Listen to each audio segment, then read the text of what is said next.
Hello तो प्यारे साथियों, कैसे हो आप लोग। स्वागत करता हूं आपका अपना पसंदीदा परिवार डाउट फ्लाई पे। साथियों, आज का सेशन जो होने वाला है ना, वो बहुत ही मज़ेदार और धमाकेदार होने वाला है, क्योंकि आज हम लोग देखने वाले हैं क्लास 10th साइंस का अध्याय नंबर 16 प्राकृतिक संसाधनों का संपोषित प्रबंधन।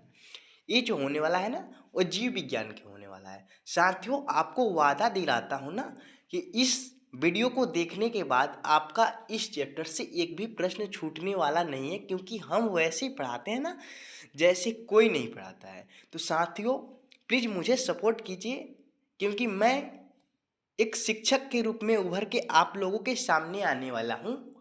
तो मुझे कुछ ज़्यादा सपोर्ट नहीं चाहिए, बट मुझे वो सपोर्ट चाहिए ना कि बस केवल आप मुझे इस वीडियो को लाइक कर दीजिए, सब्सक्राइब कर दीजिए और बेल आइकन प्रेस कर दीजिए, ताकि आपको एक्सप्लेन करने वक्त ना हमें खुशी मिले और हम आपको अच्छे से समझा पाऊँ।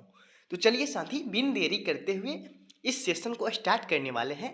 और सेशन को स्टार्ट करने से पहले हम जानते हैं कि इस चैप्टर से बिहार बोर्ड के द्वारा कितने प्रश्न पूछे जाते हैं। तो साथियों, इस चैप्टर से आपके बिहार बोर्ड के द्वारा 5 नंबर का प्रश्न पूछा जाता है, जिसमें से एक ठो ऑब्जेक्टिव, एक ठो 2 नंबर का प्रश्न और एक ठो जो होता है ना वो 5 नंबर का है या 3 नंबर का प्रश्न आपके बिहार बोर्ड इस चैप्टर से पूछता है। तो चलिए साथियों, बिन देरी करते हुए इस सेशन को स्टार्ट करते हैं और देखने वाले हैं कि जो प्राकृतिक संसाधन होते हैं वो क्या होते हैं और इनके क्या क्या प्रबंधन है और कैसे हम इसे बचा सकते हैं, कैसे हम इसे इसका नुकसान कैसे कैसे कर रहे हैं। तो चलिए हम इसको स्टार्ट करते हैं।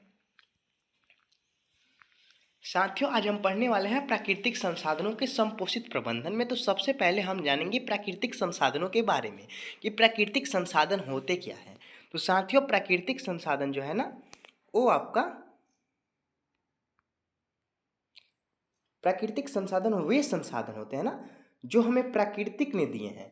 प्रकृति ने जो भी संसाधन दिए हैं वो प्राकृतिक संसाधन कहलाते हैं। एक शब्द में हम आपको बता दें कि प्राकृतिक के द्वारा दी गई समान वस्तुएं जो हमारी आम कार्यों में इस्तेमाल किए जाते हैं वो प्राकृतिक संसाधन कहलाते हैं, और जो जीवों के द्वारा इस्तेमाल किए जाते हैं वो भी प्राकृतिक के संसाधन कहलाते हैं। चलिए हम आगे बढ़ते हैं। साथियों, जो अगला है ना वो है आपका कि प्राकृतिक संसाधन के उदाहरण कौन कौन से हैं। तो मिट्टी, जल, कोयला, पेट्रोलियम, वन्य जीव और वन्य इत्यादि। प्रदूषण, प्राकृतिक संसाधनों के प्रदूषण के कई प्रकार होते हैं। प्राकृतिक संसाधनों को दूषित होना प्रदूषण कहलाता है। अब जो भी प्राकृतिक संसाधन है उसका दूषित होना, उसका अनावश्यक मतलब कार्यों में लगना ही क्या कहलाता है, आपका प्रदूषण कहलाता है। साथियों, देखिए, जैसे किसी भी कल कारखाने से निकलने वाले जो अनावश्यक पदार्थ होते हैं ना, उसको नदियों में प्रवाहित करा देना या किसी भी कूड़े कचड़े का इस्तेमाल करके उसे फेंक देना ही प्रदूषण कहलाता है, और इससे विभिन्न प्रकार की समस्याएं धरती पे उत्पन्न होती है, जिससे लोगों को हानि होता है। साथियों, चलिए हम अगला देखते हैं। अगला मेरा क्या टॉपिक है। जैसे चिमनी से निकलने वाली धुएं से वायु प्रदूषण होता है, कल कारखानों से निकलने वाली जो अपशिष्ट पदार्थ होते हैं उससे जल प्रदूषण होता है। साथियों, गाड़ियों के चलने से जो धुआं निकलता है उससे भी वायु प्रदूषण होता है। साथियों, प्रदूषण के प्रकार, प्रदूषण के कई प्रकार होते हैं। तो आइए जानते हैं हम कौन कौन से प्रदूषण होते हैं और वो क्या नुकसान पहुंचाते हैं और उनकी क्या हानियां हैं, उनसे क्या लाभ है। वायु प्रदूषण क्या है, जल प्रदूषण क्या है, मृदा प्रदूषण क्या है, इस सब प्रदूषण के बारे में पढ़ते हैं। तो उस प्रदूषण के जो प्रकार होते हैं ना वो मुख्यतः 3 होते हैं: जल प्रदूषण, मृदा प्रदूषण और वायु प्रदूषण। आइए हम पर्यावरणीय समस्याएं के बारे में जानते हैं कि प्रदूषण के कारण जो उत्पन्न पर्यावरणीय समस्याएं हैं वो कौन कौन सी हैं और कैसे कैसे एक पर्यावरण में विभिन्न प्रकार की समस्याएं उत्पन्न होती है। साथियों, जो पर्यावरणीय समस्याएं हैं ना वो देखिए कौन कौन सी है। पर्यावरण समस्याएं, पर्यावरण समस्याएं वैश्विक समस्याएं हैं तथा इनके समाधान अथवा परिवर्तन में हम अपने आप को असहाय पाते हैं। इनके जो समाधान है ना और इनके परिवर्तन में हम आपको असहाय पाते हैं। इनके लिए अनेक अंतर्राष्ट्रीय कानून और विनिमय है तथा हमारे देश में भी पर्यावरण संरक्षण हेतु अनेक कानून हैं।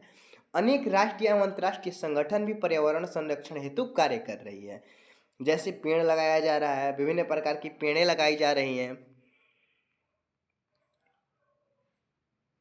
साथियों अब हम देखने वाले हैं ना प्राकृतिक संसाधनों के प्रबंधन की आवश्यकता। प्राकृतिक संसाधन की प्रबंधन करना क्यों जरूरी है, ये हम देखने वाले हैं। साथियों जो पहला है ना वो है कि प्राकृतिक संसाधनों को संपोषित विकास के लिए, प्राकृतिक संसाधनों के संपोषित विकास के लिए प्राकृतिक संसाधनों का प्रबंधन करना आवश्यक है। साथियों जो दूसरा है ना वो है कि विविधता को बचाने के लिए, विभिन्न प्रकार की विविधताओं को बचाने के लिए प्राकृतिक संसाधनों का संरक्षण आवश्यक है। साथियों जो अगला है ना वो है आपका कि पारिस्थितिक तंत्र को बचाने के लिए, पारिस्थितिक तंत्र जो भी है ना उनको सुदृढ़ रखने के लिए हम पर्यावरण का संरक्षण करना आवश्यक है। चौथा है ना कि प्राकृतिक संसाधनों को दूषित होने से बचाने के लिए, जो भी प्राकृतिक संसाधन है वो दूषित ना हो, वो अनावश्यक ना हो जाए, उसका अनर्थ ना हो जाए, उसका अनर्थ कार्य ना हो जाए ना, उससे बचाने के लिए हमें प्राकृतिक संसाधनों का प्रबंधन आवश्यक है। अगला है ना कि संसाधनों को समाज के सभी वर्गों में उचित वितरण और शोषण से बचाना, समाज के सभी वर्गों से उसका बचाव करना। और अगला है कि संसाधन के दोहन का अर्थ क्या होता है। साथियों संसाधन के दोहन का अर्थ होता है कि जब हम संसाधनों को अंधाधुंध उपयोग करते हैं तो बड़ी तीव्रता से प्राकृतिक में इनका ह्रास होने लगता है, इससे हम पर्यावरण को क्षति पहुंचते हैं। जब हम खुदाई से प्राप्त धातु का निष्कर्षण करते हैं तो साथ ही साथ अपशिष्ट भी प्राप्त होता है, जिनका निपटारा नहीं करने पर पर्यावरण को प्रदूषित करता है, जिसके कारण बहुत सी प्राकृतिक आपदाएं होती रहती है। ये संसाधन हमारे ही नहीं अपितु अगली कई पीढ़ियों के भी, देखिए साथियों इन लोगों को कितना कठिनाई होता है, ये लोग कैसे संसाधन की खोज करते हैं, कैसे कैसे संसाधन की खोज की जाती है, ये लोग सभी यहाँ पे आपके दर्शा रहे हैं। आइए हम देखते हैं कि गंगा कार्य परियोजना क्या है। साथियों जो गंगा कार्य परियोजना है ना यह कार्य परियोजना करोड़ों रुपयों का एक प्रोजेक्ट है जो करोड़ों रुपया का है। यही है गंगा कार्य परियोजना। इससे सन 1958 में गंगा स्तर सुधारने के लिए बनाया गया था। गंगा में जो भी अनावश्यक पदार्थों को दहा दिया जाता है उसका संरक्षण करने के लिए एक प्रोजेक्ट पास किया गया जो 1985 में किया गया। इसे ही गंगा कार्य परियोजना कहा जाता है। देखिए यही है आपके गंगा कार्य परियोजना, यही है आपकी गंगा नदी। आइए हम गंगा कार्य परियोजना के उद्देश्य के बारे में जानते हैं कि क्या है उद्देश्य गंगा कार्य परियोजना के। जो फर्स्ट उद्देश्य है ना वो है कि गंगा के जल को गुणवत्ता बहुत कम हो गई थी। गंगा के जल की जो गुणवत्ता थी ना वो बहुत कम हो गई थी। साथियों इस सेशन को कुछ देर रोकते हैं और बताते हैं आपको गंगा के बारे में। गंगा को पवित्र नदी माना जाता है भारत में। साथियों ऐसा बताया जाता है कि यदि हम कल की पानी और गंगा जल की पानी को किसी बॉटल में करके रखें तो साथियों जो कल की पानी होती है उसमें कुछ कीड़े छोटे मोटे सूक्ष्मजीव पड़ जाते हैं, बट जो गंगा जल की पानी होती है ना उसमें कुछ भी नहीं पड़ता है। ऐसा क्यों, आप मेरे इस कमेंट बॉक्स में प्लीज कमेंट करके बता दीजिएगा। साथ ही जो दूसरा है ना कि गंगा के जल स्तर को सुधारने के लिए, जो गंगा की जल स्तर थी ना वो काफ़ी नीचे चली गई थी, जिसके कारण इसको सुधारने के लिए गंगा जल परियोजना 1985 में लाया गया और इसमें करोड़ों रुपए की बजट की गई। साथियों आइए हम अगला देखते हैं कि अगला क्या कह रहा है। अगला कह रहा है कि जल की गुणवत्ता जांचने के तरीके, जल की गुणवत्ता को हम कैसे जांच सकते हैं। बिहार बोर्ड क्लास 10th के बच्चों के लिए ये अति महत्वपूर्ण है 2025 के एग्जाम में। साथियों तो अब आपको डरने की आवश्यकता नहीं है क्योंकि आपके साथ है बिहार का नंबर 1 यूट्यूब चैनल डाउटफ्लाई। तो साथियों अब आप डरिए मत क्योंकि आपके साथ एक वैसे चैनल को प्रोवाइड कराया जा रहा है ना जो बिहार बोर्ड के द्वारा तहलका मचाने वाला है 2025 में। तो साथियों अब आपको डरने की आवश्यकता नहीं है क्योंकि आपके साथ है बिहार का नंबर 1 यूट्यूब चैनल डाउटफ्लाई। तो जल की गुणवत्ता को जांच करने के तरीके को हम जानते हैं। जो पहला तरीका है वो है कि जल के पीएच जो आसानी से सार्वसूचक की मदद से मापा जा सकता है। जल का जो पीएच है ना जो जिसको आसानी से सार्वसूचक के मदद से मापा जाता है। एक सार्वसूचक होते हैं जिसकी सहायता से हम जल की गुणवत्ता को आसानी से माप सकते हैं।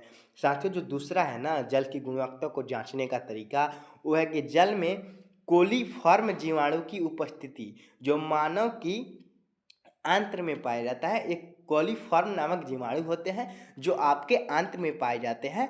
इनकी उपस्थिति जल को संदूषित नहीं दिखाता है। इनकी जो उपस्थिति होती है ना, वो जल को संदूषित नहीं होने देता है, नहीं होने दिखाता है। 3 R का अर्थ और महत्व। साथियों, ये क्लास 10th के विद्यार्थियों के लिए अति महत्वपूर्ण है। 3 R, ट्रिपल आर। तो आइए हम जानते हैं ट्रिपल आर का महत्व क्या होता है। ट्रिपल आर का अर्थ है काम करना, पुनः चक्रण और पुनः प्रयोग। वर्क, रिसाइकल और यूज, रीयूज। साथियों, आइए हम देखते हैं इसका क्या अर्थ हुआ।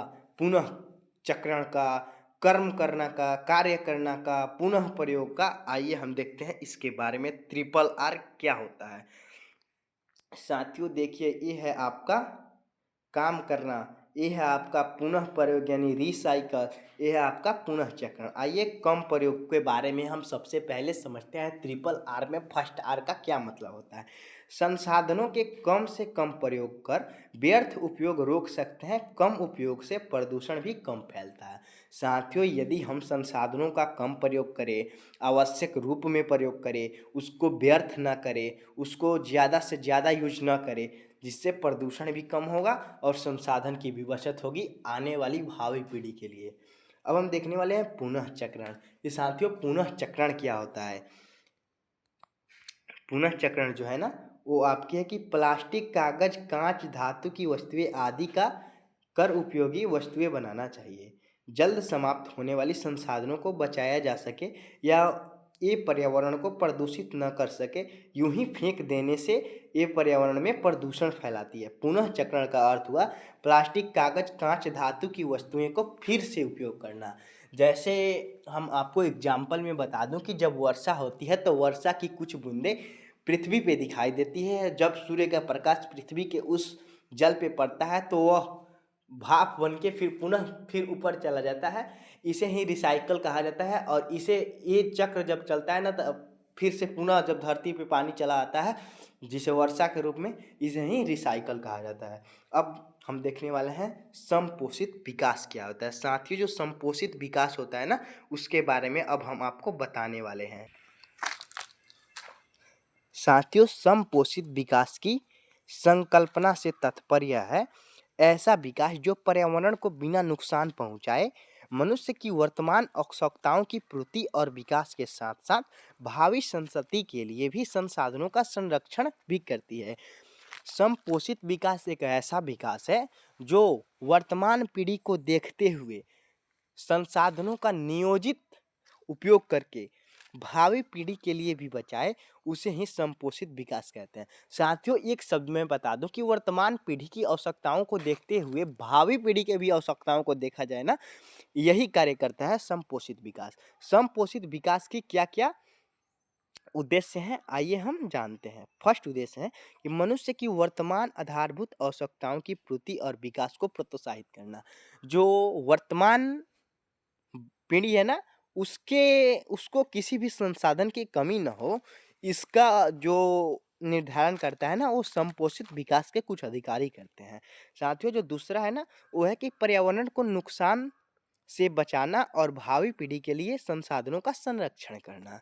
आइए हम आगे देखते हैं। आगे है थर्ड जो है संपोषित विकास के लिए, वो है कि पर्यावरण संरक्षण के साथ साथ आर्थिक विकास को भी बढ़ाना। पर्यावरण के संरक्षण करना बट आर्थिक विकास को भी ध्यान में रखना। साथियों, यही है संपोषित विकास के उद्देश्य। साथियों, आइए हम अगला देखते हैं कि प्राकृतिक संसाधनों के प्रबंधन करते समय किन किन बातों पर ध्यान देना चाहिए। प्राकृतिक संसाधनों का जब हम संरक्षण कर रहे हैं, उनका संपोषित कर रहे हैं, उनका प्रबंधन कर रहे हैं, तो हमें किन किन बातों पे ध्यान देना चाहिए। फर्स्ट है कि दीर्घकालिक दृष्टिकोण। आइए हम दीर्घकालिक दृष्टिकोण को देखते हैं ताकि ये संसाधन अगली पीढ़ी तक उपलब्ध हो सके। साथियों, हम लोगों को वैसे संसाधनों का उपयोग करना चाहिए नियोजित ढंग से कि हम तो संसाधन का उपयोग कर ही लें, बट आने वाली जो भावी पीढ़ी है ना, उसका भी हमारे अंदर ध्यान होना चाहिए। उसका भी हम लोगों को सोचना चाहिए कि आने वाली जो भावी पीढ़ी है, उसका उपयोग वे लोग संसाधन का उपयोग आसानी से कर सके। दूसरा कि उन्हें दोहन या शोषण से बचा सके, उन्हें दोहन दोहन और शोषण से भी बचाना जरूरी है। साथियों जो तीसरा है यह भी सुनिश्चित करने की आवश्यकता है कि इनका वितरण सभी वर्गों में समान रूप से होना, कि मात्र मुट्ठी भर अमीर और शक्तिशाली लोगों को इनका लाभ मिले। साथियों जो अगला है ना, वो है आपका कि समपोषित प्राकृतिक संसाधनों के प्रबंधन में अपशिष्टों को सुरक्षित निपटान का भी व्यवस्था होनी चाहिए। आइए अब हम देखने वाले हैं एक अलग टॉपिक को, वन्य और वन्य जीव। कुछ वन्य के बारे में देखने वाले हैं और उसी वन्य में रहने वाले कुछ जीवों के बारे में हम डिस्कस करने वाले हैं। साथियों यदि आपको ये वीडियो अच्छी लगी ना, तो मेरे इस चैनल को सब्सक्राइब कर दे और बेल आइकन प्रेस कर दे, ताकि हर पल का नोटिफिकेशन आपको आसानी से मिलता रहे। आइए तब हम वन्य और वन्य जीवों को देखते हैं। साथियों ये रहे आपके वन्य जीव, जिसमें सबसे बड़े ए रहे, ए रहे, ए रहे, ए रहे, ए रहे, ए रहे, सभी आपकी जितने भी वन्य में रहने वाले जीव हैं उनको इसमें दर्शाया गया है और आप इसे देख सकते हैं कि ये कौन कौन से जीव हैं। इस कमेंट बॉक्स में कमेंट करके ज़रूर बताइए।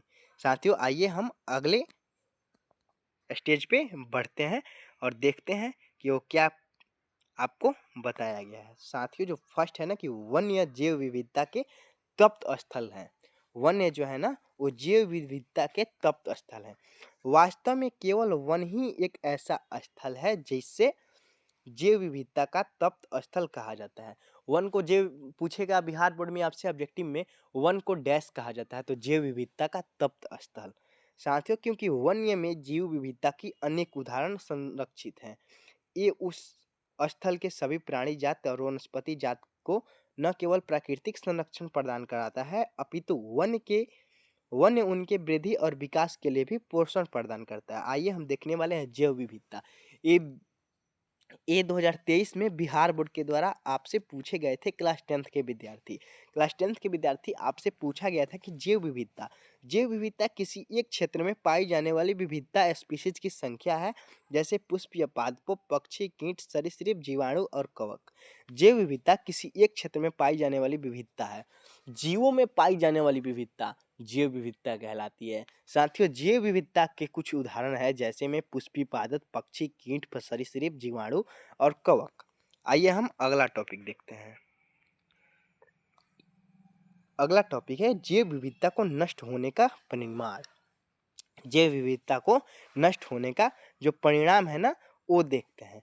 प्रयोगों और वस्तु स्थिति के अध्ययन से हमें पता चलता है कि विविधता के नष्ट होने की पारिस्थितिक अस्थायित्व भी नष्ट हो सकता है, क्योंकि किसी पारिस्थितिक तंत्र में उपस्थिति जैव और अजैव घटक उस पारिस्थितिक तंत्र को संतुलन प्रदान करते हैं। जैसे ही ये जैव विविधता नष्ट होती है, पारिस्थितिक तंत्र में असंतुलन उत्पन्न होता है और वो भी नष्ट हो जाता है। आइए हम देखते हैं तप्त स्थल क्या होता है। साथियों हमने बताया था आपको तप्त स्थल, वन क्या है, एक तप्त स्थल है। तो आइए हम देखते हैं ऐसा क्षेत्र जहां अनेकों प्रकार के संपदा पाई जाती है उसे ही तप्त स्थल कहा जाता है। ऐसा क्षेत्र जहां अनेकों प्रकार की संपदा पाई जाती है ना, उसे ही तप्त स्थल कहा जाता है। ये रहा आपका तप्त स्थल। साथियों आइए हम अगले टॉपिक के बारे में बात करते हैं। अगला टॉपिक है हमारा दावेदार। दावेदार साथियों अगला टॉपिक है दावेदार। ऐसा लोग जिनका जीवन कार्य किसी चीज पर निर्भर हो, उसे दावेदार कहते हैं। जैसे ये रहा वकील, और इसका जो भी कार्य है ना वो कागजाती है, तो इसे उसका दावेदार कहते हैं। साथियों ये मुजरिमों को झगड़े को सुलझाने का कार्य करता है ना, तो वो उसका दावेदार हुआ। साथियों आइए हम अगले टॉपिक के बारे में बात करते हैं कि अगला टॉपिक हमारे का है वनों के दावेदार। तो हम देखते हैं वन के दावेदार कौन कौन से हो सकते हैं। आइए हम वन के दावेदार के बारे में आपको बताते हैं। साथियों जो फर्स्ट है ना वन के दावेदार, वो है अस्थाई लोग। जो भी अस्थाई लोग हैं वो वन्य के दावेदार आसानी से कहे जा सकते हैं। वन के अंदर एवं उसके निकट रहने वाले लोग अपनी अनेक आवश्यकताओं के लिए वन पर निर्भर होते हैं, इसीलिए वे वन के दावेदार कहलाते हैं। एक शब्द में कहूँ कि जो भी लोग हैं ना वो वन पे डिपेंड है, तो उसे वन के दावेदार कहे जाएंगे। दूसरा है जो वो है आपके कि सरकार और वन विभाग। सरकार और वन विभाग जिनके पास वनों की स्वामित्व तथा वे वनों से प्राप्त संसाधन का नियंत्रण करते हैं। तीसरा है वन उत्पादों पर निर्भर व्यवसायी, ऐसा छोटा व्यवसाय जो तेंदुपत्ती के उपयोग बीड़ी बनाने से लेकर कागज मिल तक विभिन्न वन उत्पादों का उपयोग करते हैं, परंतु वे वनों को किसी भी एक क्षेत्र पर निर्भर नहीं करते, उसे ही वन उत्पादों पर निर्भर व्यवसायी कहते हैं। आइए हम अगला देखते हैं। अगला है कि वन्य जीवों पर पर्यावरण प्रेमी, वन्य जीवन एवं प्राकृतिक प्रेमी जो प्रकृति का संरक्षण उसकी आद अवस्था में करना चाहते हैं, उसे ही वन्य जीव और पर्यावरण प्रेमी कहलाता है। साथियों आइए हम अगला देखते हैं टॉपिक। अगला टॉपिक क्या है? मानव गतिविधियां जो वनों को प्रभावित करती है वो कौन कौन सी है? जो फर्स्ट है वो है आपकी अस्थाई लोग ईंधन के लिए जलावन की काफ़ी मात्रा में उपयोग करते हैं। झोपड़ी बनाने के लिए, भोजन एकत्र करने के लिए एवं भंडारण के लिए लकड़ी का प्रयोग करते हैं। खेती के औजार एवं अन्य उपयोगी संसाधन मानव वन्य से प्राप्त करते हैं। औषधि और पशुओं का चारा वन से प्राप्त किया जाता है। साथियों आइए हम देखते हैं अम्लीय वर्षा का वनों और कृषि पर प्रभाव।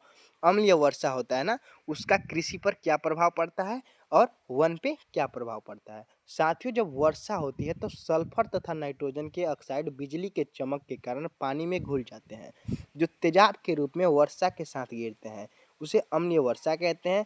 ये कृषि उत्पादकता तथा वन्य को प्रभावित करते हैं। तब जब ये अम्ल हरे पत्ते पर पड़ते हैं तो पत्ते के साथ पौधा भी सूख जाता है। आइए आगे हम देखते हैं। ये रहा आपके अम्लीय वर्षा के कारण जो पेड़ पौधे हैं ना वो सूख गए हैं। आइए हम देखते हैं संसाधनों के दोहन। संसाधन का दोहन लोग कैसे कर रहे हैं और किस किस चीज़ से संसाधन का दोहन होता है। आइए हम देखते हैं संसाधनों के दोहन। साथियों संसाधन के दोहन के बारे में हम आपको बताएं कि जब हम संसाधनों का अंधाधुंध उपयोग करते हैं ना तो बड़ी तीव्रता से प्राकृतिक में इनका ह्रास होने लगता है। इससे भी संसाधनों का दोहन होता है। देखिए साथियों एक भी पेड़ नहीं दिखाई दे रहा है, इसका मतलब है कि संसाधनों का विदोहन हो रहा है। दोहन को तो छोड़िए, विदोहन हो रहा है। आइए साथियों हम अगले टॉपिक के बारे में बात करते हैं आपसे। संसाधनों के दोहन से होने वाली हानियाँ कौन कौन सी ऐसी हानियाँ होती है जो संसाधनों के दोहन से उत्पन्न होती है। पहली है कि इससे हम पर्यावरण को क्षति पहुंचाते हैं। साथियों संसाधन के दोहन से हम पर्यावरण को क्षति पहुंचाते हैं। दूसरा जो है ना वो है कि जब हम खुदाई से प्राप्त धातु कर निष्कर्षण करते हैं तो साथ ही साथ अपशिष्ट भी पदार्थ करते हैं जिनका निपटारा नहीं करने पर पर्यावरण को प्रदूषित करता है। तीसरा है ना वो है आपका कि ये संसाधन हमारे ही नहीं अपितु अगली कई पीढ़ियों के भी हैं। हम आने वाली कई पीढ़ियों को इनका हक से वंचित करते हैं। आइए हम चिपको आंदोलन के बारे में आपको एक खास खबर बताने वाले हैं कि वो चिपको आंदोलन क्या था और कैसे कैसे हुआ था। साथियों ये कहावत कुछ क्या बोलते हैं कुछ व्यवसाय का है, तो आइए हम सुनते हैं इस कहावत को। चिपको आंदोलन एक ऐसा आंदोलन था, यह आंदोलन गढ़वाल के रैनी नामक गांव में हुआ था। साथियों बिहार बोर्ड में ऑब्जेक्टिव में पूछता था कि चिपको आंदोलन कहाँ हुआ था, तो इसका राइट आंसर हो जाएगा रैनी नामक गांव में। 1970 के प्रारंभिक दशक में हुआ था। लकड़ी के ढक ठेकेदार ने गांवों के समीप के वृक्षों को काट रहे थे। उस गांव में उस वक्त पुरुष नहीं थे। इस बात से निडर महिलाएं फौरन वहां पहुंच गई और पेड़ों को अपनी बाहों पकड़ चिपक गई। अतः ठेकेदार को विचलित होकर काम रोकना पड़ा। यह आंदोलन तीव्रता से बहुत से समुदायों में फैल गया और सरकारों को वन संसाधन के उपयोग के लिए प्राथमिकता निश्चय करने पर पुनः विचार करने पर मजबूर कर दिया गया। यह आंदोलन चिपको आंदोलन के नाम से प्रसिद्ध हुआ। आइए हम देखते हैं चिपको आंदोलन को। ये रहा आपका चिपको आंदोलन। लोग क्या बोल रहे हैं? पेड़ मत काटो, वृक्षारोपण करो। उन लोगों का यह नारा था कि पहले हमें काटो उसके बाद पेड़ों को काटना, यही चिपको आंदोलन कहलाता है। आइए हम देखते हैं अमृता देवी बिश्नोई राष्ट्रीय पुरस्कार क्या होती है। साथियों अमृता देवी बिश्नोई राष्ट्रीय पुरस्कार भारत सरकार द्वारा जैव संरक्षण के लिए दिया जाता है। यह पुरस्कार अमृता देवी बिश्नोई की याद में दी जाती है। उन्होंने 1931 में राजस्थान के जोधपुर के पास खेजराली गांव में खेजरी वृक्षों को बचाने हेतु 363 लोगों के साथ अपने आप को बलिदान कर दिया। इसे ही अमृता देवी बिश्नोई राष्ट्रीय पुरस्कार कहा जाता है। वनों पर निर्भर उद्योग, बीड़ी उद्योग जो होता है वो वहीं पे निर्भर होता है। टिम्बर इमराती लकड़ी जो होती है ना वो भी वनों पे होती है और कागज, लाख तथा खेल के सामान इत्यादि भी वनों से ही प्राप्त किए जाते हैं। आइए हम देखते हैं कि वनों के संरक्षण में स्थानीय लोगों की क्या भागीदारी होती है। पश्चिमी बंगाल के मिदनापुर के अराबाड़ी वन क्षेत्र में एक योजना प्रारंभ की। यह वन विभाग के एक दूरदर्शी अधिकारी AK बनर्जी ने ग्रामीणों को अपनी योजना में शामिल किया तथा उनके सहयोग से बुरी तरह से क्षतिग्रस्त साल की वन 1272 हेक्टेयर क्षेत्र को संरक्षण किया गया। इसके बदले निवासियों के क्षेत्र की देखभाल, जिम्मेदारी और रोजगार मिली। साथ ही उन्हें वहां से उपज 25% लोगों को अधिकार भी मिला और बहुत कम मूल्य पर ईंधन के लिए लकड़ी और पशुओं को चराने की अनुमति भी दी गई। आइए हम देखते हैं कि गई स्थानीय समुदाय की सहमति और सक्रिय भागीदारी ने 1983 तक आराबाड़ी के सलावन समृद्ध हो गया तथा पहले बेकार कहे जाने वाले वन्य का मूल्य 12.5 करोड़ आंका गया। आइए हम देखते हैं साथियों जल संग्रह के बारे में कि कैसे जल को संग्रह किया जाता है। साथियों ये रहा आपका जल संग्रह। कुछ लोग हैं यहाँ पे और यहाँ पे हुआ है आपका जल संग्रह। जल संग्रह क्या होता है? इसका मुख्य उद्देश्य भूमि एवं जल को प्राथमिक स्रोतों का विकास करना होता है। आइए हम वर्षा जल का संचयन के बारे में पता करते हैं कि वर्षा जल का संचयन किस किस रूपों में होता है। वर्षा जल संचयन से वर्षा जल की भूमि के अंदर भौम जल के रूप में संरक्षित किया जाता है। जल संग्रह की देसी विधियाँ, जो देसी विधियाँ होती है ना जल संग्रहण की, उसके बारे में जानते हैं। कुआं होता है, ताल होता है, कुल्हा होता है, तालाब होता है। आइए हम जानते हैं बांध के बारे में कि बांध क्या होता है। बांध जो होता है ना साथियों, वो आपका होता है कि बांध में जल संग्रह काफी मात्रा में किया जाता है, जिसका उपयोग सिंचाई में नहीं बल्कि विद्युत उत्पादन में भी किया जाता है। बड़े बड़े नदियों पर बांध बनाकर बहुउद्देशीय नदियाँ परियोजनाएं चलाई जाती है, जिसमें कई लाभ होते हैं। ये देखिए, ये बहुउद्देशीय परियोजना के ही लाभ हैं। अब देखिए नदियों पर बांध बनाए जाते हैं। नदियों पर बांध, आइए हम देखते हैं। पहला जो है ना वो है आपका टिहरी बांध।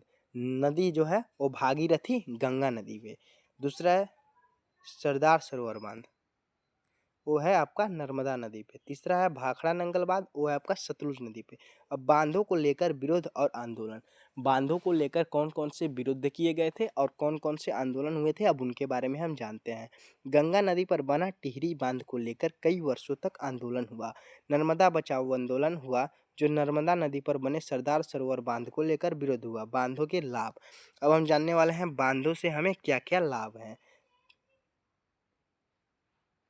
फर्स्ट लाभ है ना कि सिंचाई के लिए पर्याप्त जल सुनिश्चित करना। दूसरा है विद्युत उत्पादन। तीसरा है क्षेत्रों में जल का लगातार वितरण करना। चौथा है पर्यटन क्षेत्र के रूप में विकास। और पांचवा है ना मत्स्य पालन। इसे बहुउद्देशीय परियोजना भी हम आसानी से कह सकते हैं। आइए हम देखते हैं हमें बांधों से क्या क्या हानियां हैं। साथ ही जो पहला है ना कृषि योग्य भूमि का ह्रास और स्थलीय लोगों के विस्थापन। आइए हम अगला देख रहे हैं। अगला है कि पारिस्थितिक तंत्र का असंतुलन। तीसरा है जैव विविधता का हानि। चौथा है बाढ़ का खतरा। पांचवा है जीवों के प्राकृतिक आवास नष्ट हो जाता है।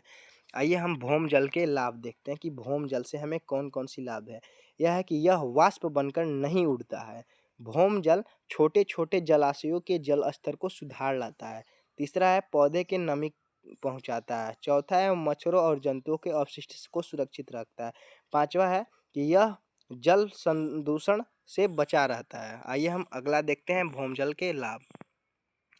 अगला है चौक या डैम जिसे कहते हैं। चौक या डैम जल संग्रह के लिए अर्धचंद्राकार मिट्टी के गड्ढे अथवा निचले स्थान पर कंक्रीट अथवा छोटे कंकड़ पत्थरों द्वारा बनाए जाते हैं। ये वर्षा ऋतु में पूरी तरह भर जाने वाली नलियाँ या प्राकृतिक जलमार्ग पर बनाए जाते हैं। जल संभार प्रबंधन। जल संभार प्रबंधन में मिट्टी एवं जल संरक्षण पर जोर दिया जाता है, जिसमें जैव मात्रा उत्पादन में वृद्धि हो सके। इसका मुख्य उद्देश्य भूमि और प्राथमिक स्रोतों का विकास, द्वितीयक संसाधन पौधा एवं जंतुओं का उत्पादन इस प्रकार करना जिससे पारिस्थितिक असंतुलन पैदा न हो। आइए हम देखते हैं जल प्रदूषण के कारण कौन कौन से वो कारण हैं जिससे जल प्रदूषण होता है। फर्स्ट जो है वो है जलाशयों के उद्योगों के कचरा डालना। दूसरा है जलाशयों के नज़दीक कपड़े धोना या माल मूत्र डालना। जलाशयों को अवांछित पदार्थ डालना और नदियों में मरे हुए जीवों को बहाना। जल प्रदूषण के लिए उत्तरदायी मनुष्यों के क्रियाकलाप। आइए हम देखते हैं जल प्रदूषण के लिए जो क्रियाकलाप हैं वो कौन कौन से हैं। फर्स्ट जो है वो है आपका कि घर एवं कारखानों, कागज उद्योगों द्वारा छोड़ा गया विषैला और रसायन युक्त पानी जो होता है। दूसरा है कृषि कार्य में उपयोग होने वाले पीड़कनाशी और उर्वरक आदि जलाशयों में मिला जाना। तीसरा है नदियों में मरे हुए जीवों को प्रवाहित करना। और अब देखते हैं कोयला और पेट्रोलियम का आविष्कार कैसे हुआ और कोयला और पेट्रोलियम क्या है और कैसे इसका निर्माण किया जाता है। साथियों यही है आपके कोयला, ये रहा आपका पेट्रोलियम। अब देखने वाले हैं हम जीवाश्म ईंधन के बारे में पढ़ने वाले हैं कि जीवाश्म ईंधन कौन कौन सी हैं और जीवाश्म ईंधन का निर्माण कैसे है। कोयला और पेट्रोलियम का महत्व के बारे में हम जानेंगे। पहला है कि जीवाश्म ईंधन अर्थात कोयला एवं पेट्रोलियम जो ऊर्जा के प्रमुख स्रोत हैं। दूसरा है कि औद्योगिक क्रांति के समय में हम उत्तरोत्तर अधिक राज्य की खपत कर रहे हैं। तीसरा है कि इस ऊर्जा का प्रयोग हम दैनिक ऊर्जा आवश्यकता की पूर्ति तथा जीवन प्रयोगी पदार्थों के उत्पादन हेतु कर रहे हैं। चौथा है कि ऊर्जा संबंधी आवश्यकताओं में कोयला तथा पेट्रोलियम की प्राप्ति होती है। अगला है हमारा कि आज भी हम अपनी ऊर्जा खपत को 70% हिस्सा कोयला और पेट्रोलियम पर निर्भर कर रहे हैं। कोयला और पेट्रोलियम जैसे ईंधनों के संरक्षण। फर्स्ट है कि कोयला और पेट्रोलियम जैसे ईंधनों के संरक्षण की आवश्यकता क्योंकि फर्स्ट जो है ना वो पेट्रोलियम और कोयला लाखों वर्षों पूर्व जीवों के जैव मात्रा के अपघटन में प्राप्त होता है। दूसरा है कि अतः चाहे हम जितनी भी सावधानी से इनका उपयोग करते हैं यह स्रोत भविष्य में समाप्त हो जाएगी। अतः तब हमें ऊर्जा की विकल्पित स्रोत की खोज करने की आवश्यकता होगी।